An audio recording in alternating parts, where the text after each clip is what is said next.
माननीय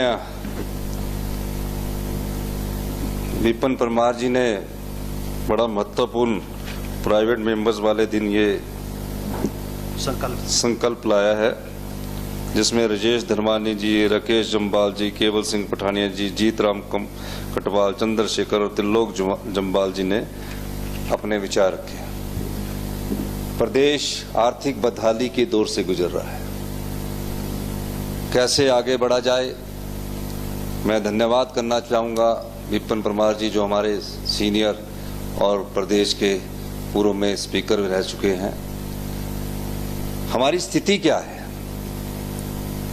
तकरीबन 12,000 मेगावाट हम बिजली पैदा करते हैं और 12,000 बिजली पैदा करने के बावजूद भी हमारी हिस्सेदारी कितनी है? ठीक है, महापंजाब बना, महापंजाब के समय भाखड़ा ब्यास मैनेजमेंट बोर्ड बना और जिसमें हमारी हिस्सेदारी होनी चाहिए थी।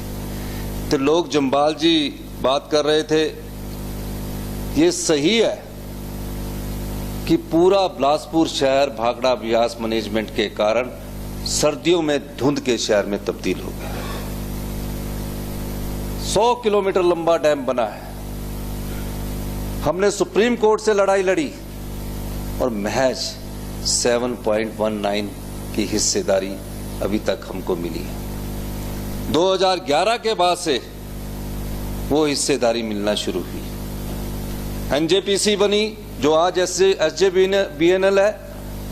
1500 मेगावाट का प्रोजेक्ट बना, 12% फ्री रॉयल्टी थी, 27% हमारे राज्य की इक्विटी थी। उसके साथ बास्पा बना, कई प्रोजेक्ट बन गए, लेकिन हिमाचल प्रदेश 75,000 करोड़ रुपए के कर्जे के नीचे आज भी दबा हुआ है। मैंने अपने बजट भाषण में कहा कि हमारी अर्थव्यवस्था को वापस लाने के लिए 4 साल लगेंगे। हम इस दिशा में आगे बढ़ रहे हैं, इसमें कोई दो राय नहीं। और हम ग्रीन स्टेट के रूप में भी आगे बढ़ रहे हैं। लेकिन ये कैसे संभव हो सकता है जब तक हम अपनी आय के स्रोतों को बढ़ाया ना जा सके। विपिन परमार जी कह रहे थे कि हमें 30% रॉयल्टी मिलनी चाहिए। मैं इनकी बात से सहमत हूं। जो योजनाएं लाभांश कमा चुकी है, जो योजनाएं फ्री हो चुकी है, बिल्कुल फ्री हो चुकी है, उस योजनाओं का लाभ उठाकर वो दूसरे प्रदेश में और योजनाएं लगा रहे हैं और उनसे भी धन कमा रहे हैं। लेकिन हिमाचल प्रदेश को सिर्फ 12% रॉयल्टी ही मिल पा रही है। बहता सोना हमारा है, हक हमारा है, अधिकार हमारा है, लेकिन शोषण हिमाचल की जनता का हो रहा है। हमारी सरकार ने दृढ़ निश्चय किया है, हम कृत संकल्प है कि हम इस हिस्से को वापस लेंगे। मैं पावर मिनिस्टर से भी मिला और उन्हें कहा कि जो एनटीपीसी की योजनाएं हैं, जो एनएचपीसी की योजनाएं हैं, जिसमें भारत सरकार के उपक्रम है, उसमें तकरीबन जो योजनाएं कर्ज के बोझ से मुक्त हो चुकी है, लाभ 100% कमा रही है, उसमें तो कम से कम हिमाचल के लोगों को हिमाचल की 30% की फ्री रॉयल्टी तो दो। हमने इसके बारे में पत्र भी लिखा है। उस पत्र में हमने कहा कि आप इस पर गौर कीजिए और हमें 30%। और मुझे आरके सिंह जी की तरफ से ये एश्योरेंस मिली कि ये बात आपकी सही है कि जिन योजनाओं में कोई कर्जा ना हो और वो 100% धन कमा रही है, उसमें हिमाचल के लोगों का हक होना चाहिए। क्योंकि दूसरे राज्यों में भी जहां मिनरल्स हैं, उस मिनरल्स का उनको शेयर मिलता है, रॉयल्टी मिलती है। हिमाचल प्रदेश में विडंबना ये रही, सरकारें आई, नीतियां बदली। एक सरकार आई, नीति बदल गई, दूसरी सरकार आई, नीति बदल गई। 2005-6 में पावर पॉलिसी आई, बिजली के जो हाइड्रो प्रोजेक्ट थे, उस समय हमारी श्रीमती विद्या स्टोक जी पावर मिनिस्टर थी। हमको भी एक पॉलिसी में पावर पॉलिसी के लिए शामिल किया गया। हमने पॉलिसी बनाई जिसका कि जो बिजली पावर प्रोजेक्ट लेना चाहते हैं, होता क्या था, पावर प्रोजेक्ट ले लिए और कार्य उसका शुरू हुआ 10 साल बाद। हमको क्या मिला? हमने अपफ्रंट प्रीमियम लाया, 10 मेगावाट के बाद बोली लगी और 1 मेगावाट की बोली पर 63 लाख रुपया पर मेगावाट के हिसाब से बोली लगी। कंपटीशन हुआ, हमने प्रोजेक्ट दे दिया और हमें अपफ्रंट के रूप में 600 करोड़ रुपए के करीब हमारे पास पहले आ गया। हमने कहा कि आप परियोजनाएं जल्दी लगाइए, क्योंकि परियोजनाएं जितनी लेट होती जाती है हमारा पैसा उतना डूबता जाता है। वो परियोजनाएं आज तक नहीं लगी, लेकिन उसमें भी विडंबना देखिए, एग्रीमेंट को वायलेट करते हुए लोग सुप्रीम कोर्ट गए, हाई कोर्ट गए, हाई कोर्ट से ये ऑर्डर पास हुए कि इनका अपफ्रंट प्रीमियम वापस कर दीजिए। पूर्व मुख्यमंत्री जी यहां बैठे हैं, आपने भी वहां उसका अपफ्रंट प्रीमियम के विरोध में कहा कि नहीं, अभी वापस नहीं होना चाहिए, ये तो हमारा अधिकार बनता है। जो भी प्राइवेट पार्टी थी जिन्होंने बोली ली, वो अपना अपफ्रंट प्रीमियम वापस लेने के लिए आग्रह कर रहे हैं। अब हमें किस दृष्टि से आगे बढ़ना है? अभी एसजेवीएनएल के साथ आपने समझौता किया, 12,000 मेगावाट हम बिजली पैदा कर चुके हैं, 12,000 और मेगावाट बिजली पैदा होने को रह गई है। 3 परियोजनाएं हमारी जो 1076 मेगावाट की, वो निर्माणाधीन स्टेज पर है। लूरी स्टेज 1, फिर उस नीति को तोड़ दिया गया। लूरी स्टेज 1 धोला सिद्ध में 66 मेगावाट, लूरी स्टेज 1 210 मेगावाट। इसमें रॉयल्टी को लेकर आपने समझौता किया।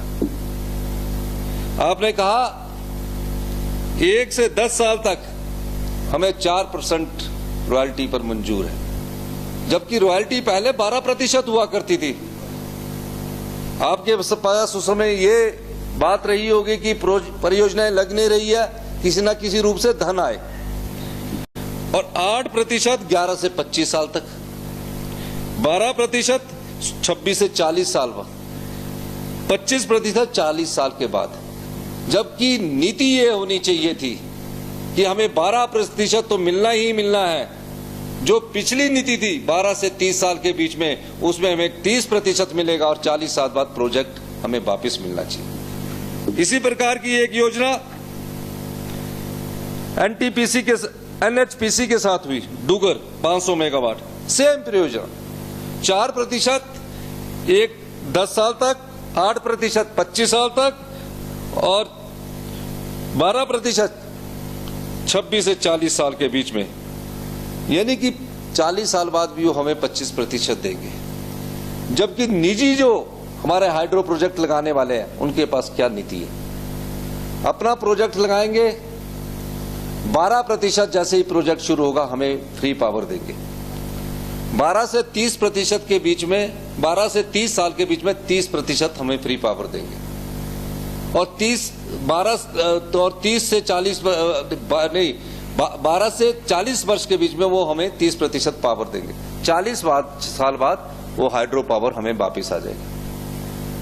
मैंने पहले ही दूसरी कैबिनेट के बाद ये निर्णय लिया कि इन सब प्रोजेक्ट्स को रिव्यू करना पड़ेगा, चाहे धोला सिद्ध है, चाहे लूरी है, चाहे अभी हम सुन्नी डैम का भी कर रहे हैं, कि हमें कम से कम जैसे ही आपका प्रोजेक्ट शुरू हो तब 12% हमें फ्री पावर मिले।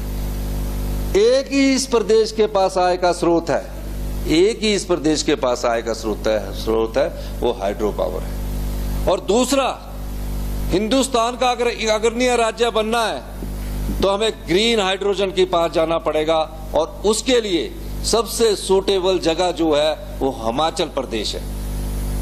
क्योंकि ग्रीन हाइड्रोजन जो है वो ग्रीन एनर्जी से पैदा होती है। दिन में सोलर होगी, पानी से पैदा होगी, दिन में सोलर होगा और रात को हमारे पास हाइड्रो होगी।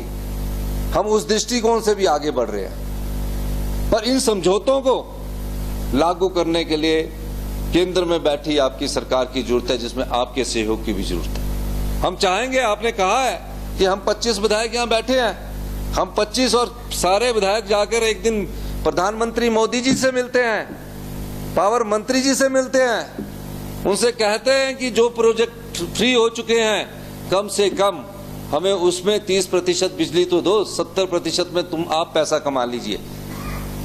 हम 70% उनको देने के लिए तैयार है। अगर हमें 30% भी बिजली मुफ्त में मिल जाती है तो तकरीबन 10,000 करोड़ रुपए की और आय हमारी बढ़ती है।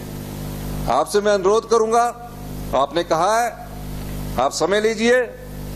हम विपक्षी दल अपने पूर्व मुख्यमंत्री जयराम ठाकुर जी के साथ और हम सब साथ सत्ता पक्ष वाले अनुरोध तो कर सकते हैं समाज अपना हिमाचल प्रदेश के लोगों के लिए। हमारा 400 मेगावाट का अध्यक्ष महोदय शोंगटंग प्रोजेक्ट है, ऊल प्रोजेक्ट है हमारा, बन गया, उसकी पेन स्टॉक उड़ गया, टूट गया। 23 रुपए पर यूनिट उसकी कॉस्ट ऑफ कंस्ट्रक्शन पर खर्चा आ रहा है। शोंगटंग प्रोजेक्ट है जो हमारे 10 साल से बन रहा है। मैं ये नहीं कहता कि अभी हमारे समय के से बन रहा, पीछे 10 साल से बन रहा है। हमने उसकी भी बैठक की, कहा कि 27 में कंप्लीशन होगा। अगर हमने कहा कि 27 में कंप्लीशन होगा तो हमें कितना नुकसान होगा। हमने प्रयास किया, हमने कॉन्ट्रैक्टर को बुलाया, कहा कि आप बताइए आपकी क्या समस्या, आप कितने साल में इसको कर सकते हैं। टाइमलाइन फिक्स की, उसने कहा मैं इसको 2.5 साल में फिक्स कर सकता हूं। हमने उसको पूरी सपोर्ट दी। उन्होंने कहा कि अगर 2025 तक हम इसको बनाते हैं तो हमें साल की 1700 करोड़ रुपए इनकम होगी, और 2 साल बाद आप बनाते हैं तो 1700 करोड़ रुपए का नुकसान होगा। और मुझे इस बात की खुशी है, जो टाइमलाइन हमने उस कॉन्ट्रैक्टर को फिक्स की थी उस पर उसने युद्ध स्तर पर काम शुरू कर दिया है, क्योंकि अभी हमारे अधिकारियों ने बताया कि उस पर युद्ध स्तर पर काम चल रहा है। यही सीजन है जब उसमें बैराज बनेगा। हम आय के स्रोत बढ़ाने के लिए ट्रांसमिशन लाइन पर जो खर्चा होता है उस दृष्टि से भी आगे बढ़ रहे हैं, क्योंकि हमारा उद्देश्य हिमाचल प्रदेश के लोगों की सेवा करना है। और मेरा यह मानना है कि आने वाले 3 सालों में हम तकरीबन 2000 मेगावाट जब बिजली पैदा करेंगे और उससे हमें तकरीबन काफी आय होगी, मैं अभी आज के रेट के हिसाब से कैलकुलेट करके नहीं हम कह सकता, तो हमारी आर्थिक स्थिति और मजबूत होगी। अभी हम 125 यूनिट दे रहे हैं, जब हम ये पैदा करेंगे 300 यूनिट बिजली भी फ्री हिमाचल के लोगों को देंगे।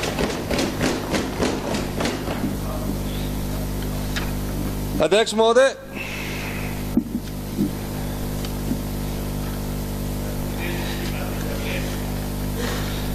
शानन प्रोजेक्ट जो है पंजाब सरकार के पास है, 99 ईयर्स लीज पर था, 2 मार्च 2024 को पूर्ण हो जाएगा। यानी कि शानन प्रोजेक्ट की लीज की जो मियाद है वो अगले मार्च में पूरी होने जा रही है। मैंने माननीय मंत्री जी को चिट्ठी लिखी और कहा कि ये जो योजना है इसको आप हिमाचल को ट्रांसफर कर दीजिए, और इस दृष्टि से हम आगे बढ़ रहे हैं। मैंने पिछले कल ही चीफ सेक्रेटरी साहब को कहा कि पंजाब के चीफ सेक्रेटरी साहब से बात कीजिए, जो लीज खत्म हो रही है हैंडओवर कब तक आप करेंगे, हम अपने इंजीनियर वहां लगाने जा रहे हैं। क्योंकि जो प्रोजेक्ट 99 साल में हमें पैसा ना देता हो, हमारी जगह पर बना हो और हिमाचल सरकार को आय भी ना होती हो, उस प्रोजेक्ट को हम जल्दी ही टेक ओवर कर लेंगे। हम चाहते हैं सहमति से हो, हमारे अधिकार है। बीबीएमबी से हमने सर, सुप्रीम कोर्ट ने कहा कि 4300 करोड़ रुपया हिमाचल प्रदेश सरकार को दो, आज तक हमें वो पैसा नहीं मिला। और विडंबना देखिए, पानी हमारा, 70% मिनरल हमारे, भारत सरकार का पैसा पंजाब उसमें पार्टनर स्टेट है, राजस्थान उसमें पार्टनर स्टेट है, हम और हरियाणा उसमें पार्टनर स्टेट है। आपने भी पिछले रीजनल कॉन्फ्रेंस में आपने भी कहा है, मैं आपकी प्रोसीड पढ़ रहा था कि कम से कम हिमाचल को तो पार्टनर स्टेट बनाओ। हिमाचल को पार्टनर स्टेट बनाने के लिए राजी ही नहीं है। ये अन्याय है हिमाचल के लोगों के साथ। पूर्व मुख्यमंत्री जब रीजनल कॉन्फ्रेंस हुई थी तो इनके मैं पढ़ रहा था, उसमें आपका बयान है कि हमारे को पार्टनर स्टेट बनाइए। हमें पार्टनर स्टेट बनाकर भी राजी नहीं। पर उस समय तो इनकी डबल इंजन की सरकार थी, केंद्र में भी इनकी सरकार थी, यहां भी इनकी सरकार थी। आशा थी कि इन्हें बना लेते हैं, लेकिन डबल इंजन की सरकार ने, एक इंजन ने आपका साथ नहीं दिया। माननीय अध्यक्ष, बाद में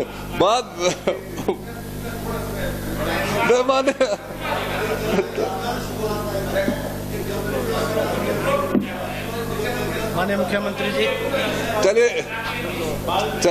माननीय जयराम जी।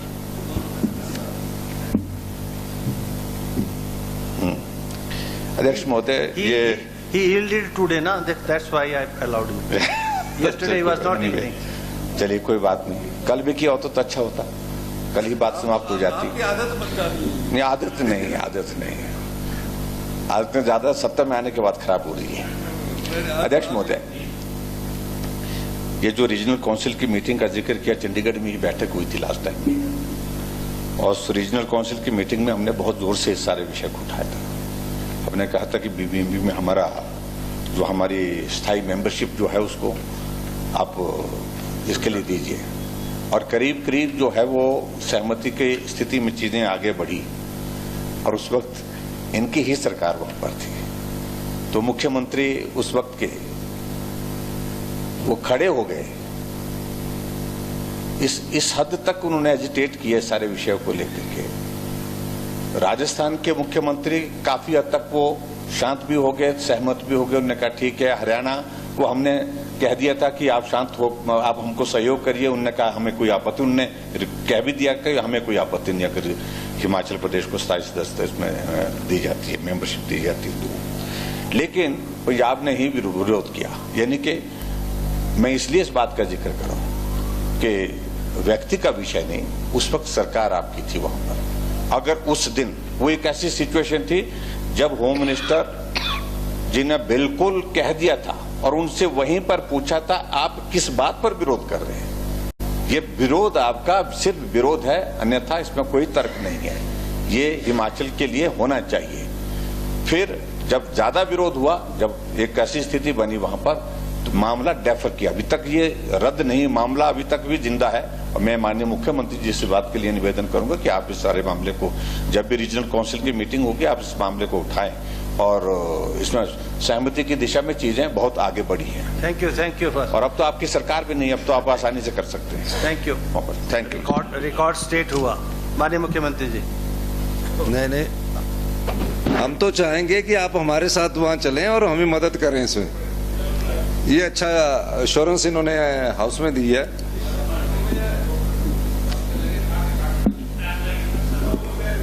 नहीं, हम दो भी जा सकते हैं, रिप्रेजेंटेशन हो जाएगा आपका। और एल्टो में जाएंगे तो अच्छा लगेगा। तो माननीय अध्यक्ष महोदय, जो आय के स्रोत बनाने हैं उसमें हिमाचल प्रदेश के पास दो ही रास्ते हैं। एक हाइड्रो प्रोजेक्ट, दूसरा ग्रीन हाइड्रोजन। ग्रीन हाइड्रोजन के लिए हम नीति लेकर आ रहे हैं, और पिछले कल ही ग्रीन हाइड्रोजन पर हमें प्रेजेंटेशन दिया गया। और मैं इस माननीय सदन को यह भी बताना चाहता हूं कि ग्रीन हाइड्रोजन के उत्पादन के लिए हम भारत सरकार के एक बड़े उपक्रम के साथ समझौता करने जा रहे हैं। क्योंकि हमारी स्थिति ऐसी, हम पैसा लगा नहीं सकते, लेकिन जो हमारे रिसोर्सेज है, पानी है, एनर्जी है, हाइड्रो पावर है, सोलर पावर है, उस दृष्टि से ग्रीन हाइड्रोजन बनेगी। पर ग्रीन हाइड्रोजन की ट्रांसपोर्टेशन और स्टोरेज बहुत कीमती, कॉस्टली है। अभी हिंदुस्तान में वो आया नहीं है। ग्रीन अमोनिया आ चुका है, तो उस दृष्टि से हम आगे बढ़ रहे हैं। पिछले कल ही हमारी रात को प्रेजेंटेशन थी, और मेरा ये मानना है कि हम पहले छोटे से स्टार्ट करेंगे और लीडिंग स्टेट हिंदुस्तान की आने वाले 4 साल में बनेंगे। इसलिए मैंने अपने बजट में ग्रीन हाइड्रोजन की बात की है। माननीय अध्यक्ष महोदय, मैंने विपक्ष के नेता को भी बताना चाहूंगा कि 28 फरवरी 2003 को केंद्रीय पावर मंत्री जी से यह भी अनुरोध किया है कि शानन पावर प्रोजेक्ट्स को, जिसकी लीज खत्म हो रही है, हमें सौंप दिया जाए 2024 में। ये 28 फरवरी को बात उससे पहले की, उसके बाद मैंने एक ऑफिशियल लेटर भेजा, क्योंकि माननीय मंत्री जी चाहते थे कि एक ऑफिशियल लेटर आपसे आ जाए। बातचीत मेरे फरवरी के फर्स्ट वीक में हुई थी, मैं उनसे मुलाकात करके की थी। तो ये भी अगर हमें 100 मेगावाट पावर प्रोजेक्ट वापस मिलेगा, और बीबीएमबी से भी एक आपने समझौता किया बग्गी का 40 मेगावाट का, अभी बीबीएमबी में हमारा 30% शेयर है,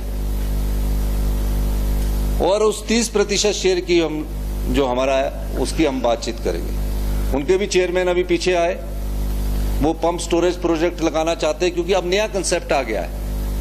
पंप स्टोरेज में काफी बड़ी कंपनियां आना चाह रही है, तो उन्होंने कहा कि हमें डीपीआर बनाने दीजिए।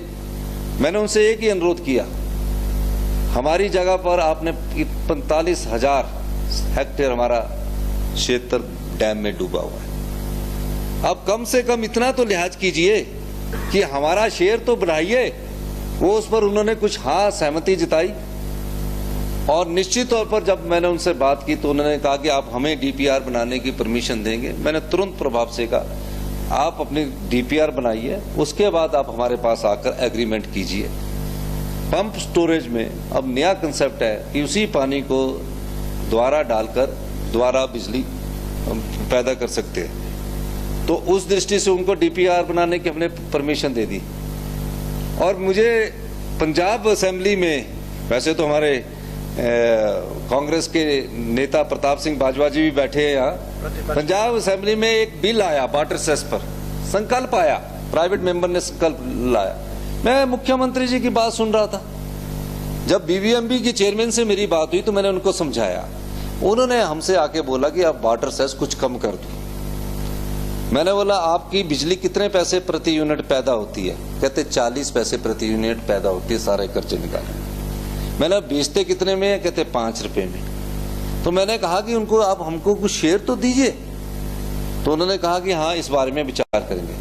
वाटर सेस के लिए मैंने उनको बताया, और उसके बाद उन्होंने, मुझे लगता है कि पंजाब गवर्नमेंट और हरियाणा गवर्नमेंट से संपर्क किया, और इस प्रकार की परिस्थिति उन्होंने पैदा करने की कोशिश की।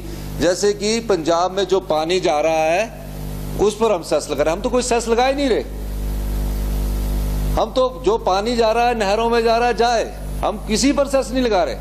हम तो जो बिजली जो हमारे हिमाचल प्रदेश में डैम बने हैं उन डैम पर हम सेस लगा रहे हैं, जिससे बिजली पैदा होती है। उससे हमारी तकरीबन आय अच्छी होने की उम्मीद है, और 1 महीने के अंदर हमारे सारी जो हाइड्रो 172 पावर प्रोजेक्ट्स है, जिसमें हिमाचल के लोग भी है जिनके पावर प्रोजेक्ट है 5 मेगावाट के, 4 मेगावाट के, कम करने के बारे में हमारी सरकार आगे सोच सकती है। कम करने के बारे में कि कम लगाए, उस बारे में सभी हम पावर प्रोजेक्ट्स वालों से हम राय लेंगे। लेकिन मुझे खुशी इस बात की है कि वाटर सेस लगाने के बाद भारत सरकार के कई उपक्रम इस बात पर सहमत हो चुके हैं कि हम वाटर सेस के रूप में आपको आय किएगा एक स्रोत देंगे, क्योंकि उनका भी काफी पैसा इनकम टैक्स में चला जाता है।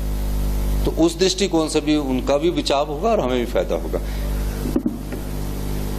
उन्होंने सोचा कि नहरों में जो पानी आएगा उसमें सेस लग जाए, ऐसी कोई बात नहीं है। और हम हरियाणा है, पंजाब है, हिमाचल है, भाई ये सब। महापंजाब के समय तो हम सब एक ही प्रदेश के थे। हाँ, वो मैं देख रहा था, वो उनकी स्टेटमेंट, मेरा ख्याल है कि जो उन्होंने स्टेटमेंट दी है उनको इसकी पूरी जानकारी अधिकारियों ने नहीं दी, जिसके कारण वो ऐसी स्टेटमेंट आई। और इसी प्रकार की अधिक जानकारी हमारे हरियाणा के मुख्यमंत्री जी को भी नहीं दी।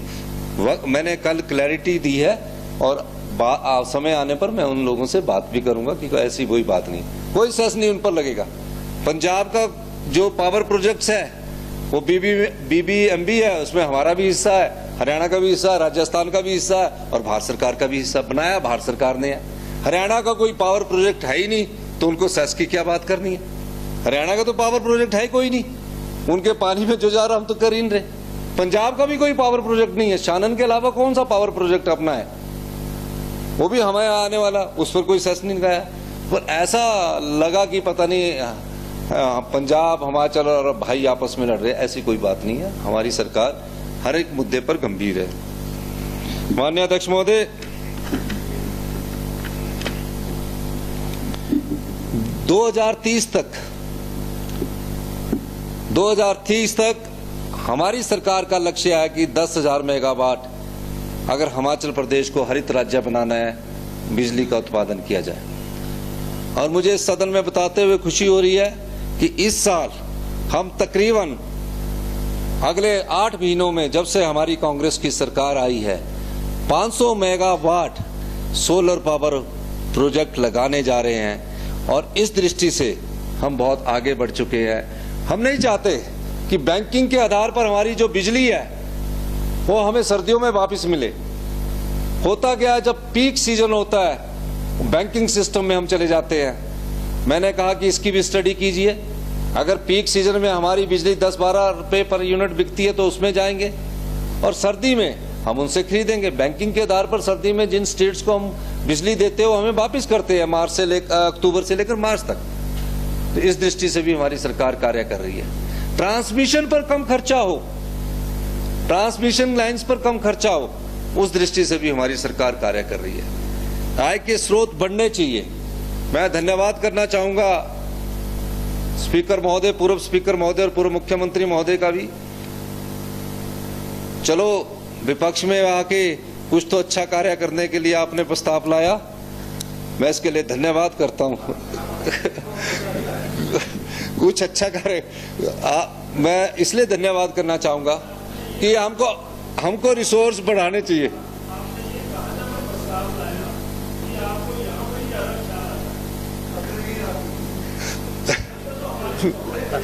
नहीं, यहाँ आकर ज्यादा नहीं, यहाँ नहीं, ऐसा नहीं बोला, मैं आपकी बात से सहमत हूँ। यहाँ आकर ज्यादा जानकारियां भी मिलती है, सुझाव भी मिलते हैं और व्यवस्था ठीक करने के लिए भी दिमाग ज्यादा काम करता है। तो ये हमारी सरकार है जो व्यवस्था परिवर्तन के लिए आई है। इंतजार कीजिए। हमसे जुड़े रहने के लिए हमारे YouTube चैनल को सब्सक्राइब करें और नई वीडियो की नोटिफिकेशन के लिए बेल आइकॉन को दबाएं। अगर आप ये वीडियो Facebook पर देख रहे हैं तो लाइक जरूर करें और ज्यादा से ज्यादा शेयर करें। इसी तरह के और भी अपडेट्स के लिए फॉलो करें हमारा Instagram पेज himachal.kesri।